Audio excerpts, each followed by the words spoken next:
When I was 8 years old, I wrote down on a piece of paper my goals. I wanted to be a 4-time state champion, a 4-time national champion. I wanted to win the Olympics. Started wrestling when I was 5. My family and we lived in Evanston, Wyoming. And before I knew it, I fell in love with the sport. On my second, third year, I started having some success, and that's when the fun really started.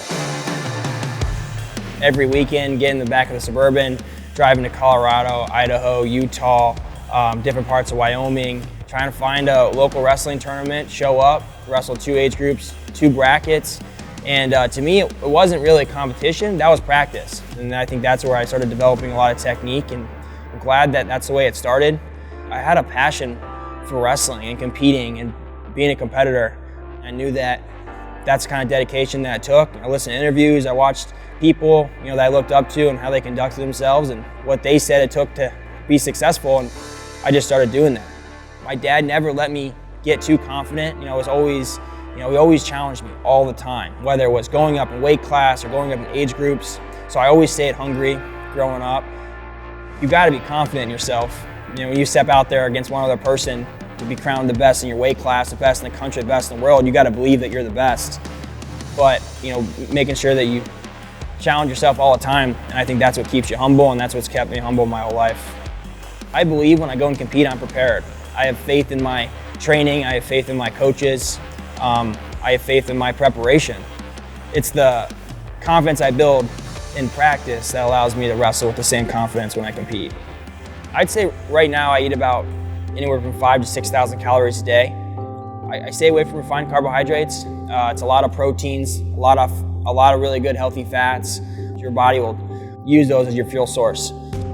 I believe in nutrition, and I believe how much different my body feels now than it did in the past. I have much less inflammation. I feel good. I feel like I can have much better endurance. So I believe that nutrition has played a big fact in that. The only way you can really get good at something is you got to be around it on a consistent basis. So I started the M2 Training Center in October. Actually, October 1st was our first day. We had an open mat. Everyone was welcome to come.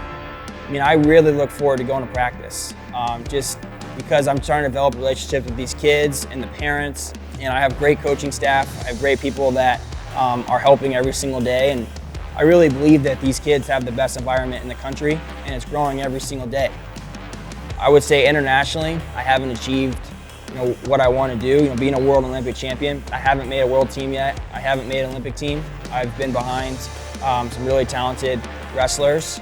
2020 in Tokyo, that's what it's all about, for me. It's just, I'm trying to pursue that goal every single day. There were some adjustments that I needed to make, and I think it really took me falling short in 2016 to really make some of those adjustments, whether it was my nutrition, my training, just my strength and conditioning alone. And since I made those adjustments, I've had a lot more success.